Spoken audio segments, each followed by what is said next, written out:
No jobs, wrong skills, lack of hope. That's the central message which I hear from young people across the continent. But don't take my word for it. It is the headline of the latest Africa report by the International Labour Organization. No jobs, wrong skills, lack of hope. Every single month, 1 million young people enter Africa's job market, and only 1 in 4 secures a formal job. It's a youthquake that, if not managed effectively, could derail Africa's development journey. Your Excellency, Dr. William Ruto, President of the Republic. Your Excellency, Tani Mohamed, Senior Minister of Development of France. Honorable CS Education, distinguished guests.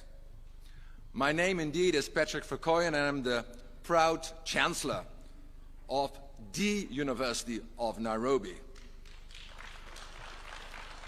But against the bleak backdrop of the youthquake, we're here today to celebrate tremendous news. Not just for Nairobi, not just for Kenya, for Africa. And as you know, Mr. President, a week ago I was at COP29, the climate summit in Baku, and I was invited to address African leaders. And you, Mr. President, you were represented by Honorable Prime Cabinet Secretary Mudavadi. The topic of that meeting was the valuation and harnessing of Africa's natural capital, which, as you know, is the most abundant of any continent. I brought exactly the same message as I highlighted now. Because Africa, besides natural capital, has a second form of capital, human capital. It is Africa's greatest asset. So, it's the first time, Mr. President, I'm speaking in front of you, and I want to tell you how extremely honored I was to be called upon you to serve as the Chancellor of this nation's greatest university, again, the University of Nairobi. And that is why, together, indeed, we brought forward in May the Big Five. 5 big, bold, transformational initiatives of Kenya's higher education sector, fully supported by you, Your Excellency, President Ruto, and your administration. We have the CS here, we have the Senior Economic Advisor here, to make it fit for purpose, for the future of work and a more resilient economy, spearheaded by UN. And I'm glad also that we have the Chair of Council, Council members, Acting Vice Chancellor. So why are we here today? Today, we're here to officially launch one of those 5 big initiatives. I call it Silicon Savannah Innovation Park. It's thanks to the extraordinary support of France. Just to appreciate this outside this room, in the homes of Kenyan families, this is the largest investment of France in higher education, in the history of France, in Africa. And thank you, Honourable Minister, to put your bet on Kenya, the 35 million euros inside the University of Nairobi, because it is the inception project to establish our innovation park, creating, with the support of your team and your very dynamic ambassador, an entire new science and engineering complex. We partner with French universities and G7 Corporation. And ultimately, Mr. President, it will empower thousands and thousands of Kenya's bright youth to access and drive the digital economy. Mr. President, Honourable Minister, Excellencies, colleagues, I strongly believe that this major initiative today marks a turning point. Because in getting our response to the youthquake right, we unlock Africa's demographic dividend. And truth being told, me, coming from Europe, I can tell you it's much harder to be productive with a rapidly aging population, and I can testify to the aging part, than it is with an overwhelming youth one. But it's only possible if we create three things: jobs, jobs, jobs. And the reality facing Africa applies equally right here in Kenya, which I consider my second home. Every year, you know it, we know it, I know it, 1 million Kenyans graduate, but roughly half of them cannot land a job. In our book, in your book, in my book, it is not right for a student to complete years of work at our nation's greatest tertiary institution to end up driving a taxi. It's not right to study chemistry or linguistics to end up working tables. It's not right to meet all the requirements to obtain a university degree in Kenya to end up with no job at all. But Kenya, Africa, we will not bridge the massive jobs gap by copying development playbook from Europe or China. Kenya's future lies in fully harnessing the fast-paced 21st century digital revolution. And Mr. President, I know you know, I know most of you know, that Apple does not manufacture a single of its high-tech iPhones themselves. No, it's all done by the Taiwanese company Foxconn, mainly in China. Think about it. The total market value of Foxconn last year was $50 billion US. Let's compare it to Apple. The total market value of Apple was more than $3 trillion US. It's one, as we know, most valuable companies in the world. Not because it manufactures things, no, because it did the research, it did the development, it does the design, it holds the IP, and on the other side, it handles the marketing, the financing, the content development. That's where the value lies in the value chain. And with the high value comes not just any jobs, it creates high-quality jobs. So my message to you, Mr. President, if I may, we must innovate, not replicate. We must create, not copy. And the best way to do that is investing in human capital through our best tertiary institutions and by promoting entrepreneurship. That is why Silicon Savannah Innovation Park is so crucial. It can turbocharge the ability of Kenya's youth to lead this digital economy. And Mr. President, as we go for the high ground, and when we, not whether, but when we succeed with Silicon Savannah, we will become the engine of disruptive development. It will catapult the nation to the center of the digital revolution, all the way to middle income status, and I'm totally convinced much faster than we will ever imagine.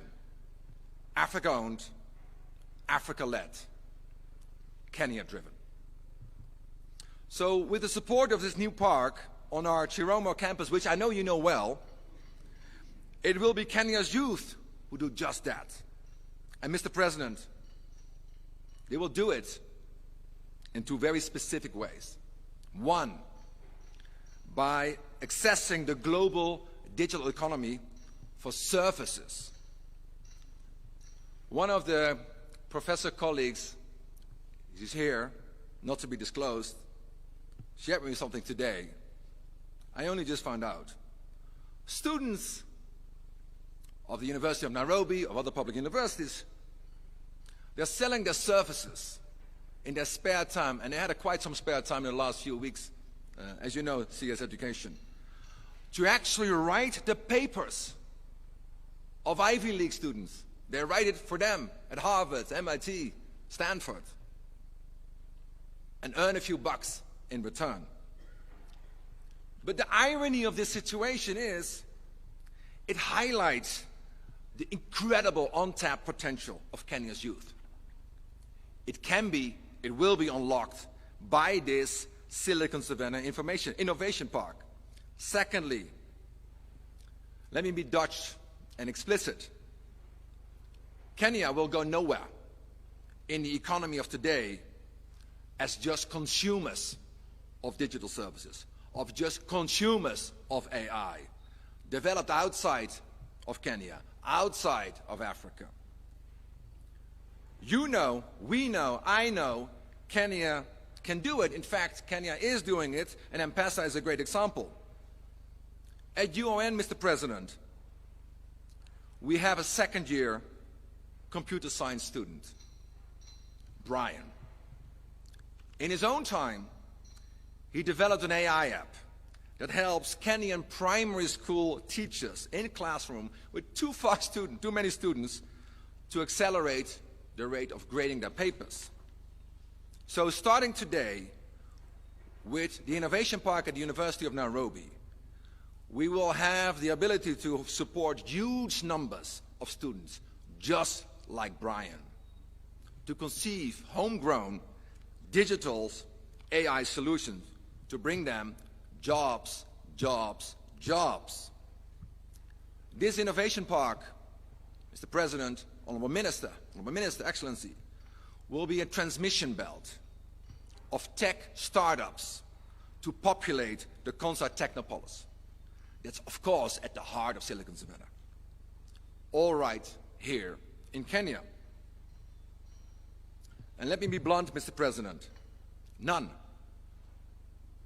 And I think I have the authority to say, because I'm absorbing it in real time, none of this would be possible were it not for the incredible bottom-up economic transformation vision which you, Mr. President, carry, visualized, operationalize, and implement. Not just behind the Big Five, but behind the total transformation of Kenya's economy, fast-tracked. So we owe it to you, Mr. President, for bringing us here today for this important step. And of course, we owe it to the incredible partnership of France behind this vision. Thanks to President Macron, and thank you, Honourable Minister, for making the journey specifically for this, to deliver this innovation park. And we will build out the park through further partnerships, such as with the United Kingdom. I know the colleagues are here, because you are already supporting the UN on entrepreneurships, on startups, and innovation, and tech. And you told me earlier this week, you're ready to do more. Well, I'm telling you here today, we're ready to do business with you, with the UK, with Gates, with France. We want to build up, accelerate, and drive this. So, Honourable Minister of France, we look forward to the ribbon cutting with President Macron in the next 18 months. But at UN, we have a different mantra. We have all the deans here. We are not waiting. We will have the ribbon cutting, but we're not waiting. We're already moving on curriculum design. We're already moving on partnerships. And of course, we also have the other 4 pillars under the Big Five. As you know, because you, Mr. President, you're spearheading this not just in this country, but in all your engagement outside the country. The second one is the Nairobi School of AI. The third, a leadership institute. So the best and the brightest young folks from this nation don't have to travel to the United States, to Harvard or Stanford. Most of them, as you know, from Mukuru, Makueni, they can't afford that. So why don't we bring Harvard to Kenya? And that's exactly what we're doing with the Leadership Institute. We're developing and launching and implementing a dedicated job center, and finally an advanced health research institute. So, Excellencies, I was here the last few days. I saw some sunshine, a lot of clouds, and quite some rain. So before I close, I want to acknowledge it's not all beds of roses at the University of Nairobi.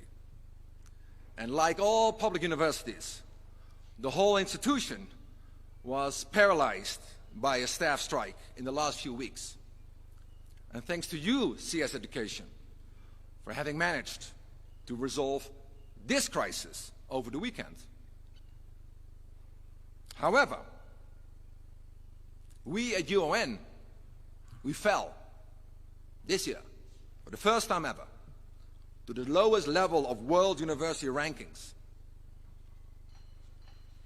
We're at a turning point. I'm absolutely convinced, as Chancellor of this university, that our university cannot only be the greatest university in East Africa, but the greatest in Africa, and one of the greatest in the world. But for that, I don't just want the staff to be properly paid, as they should.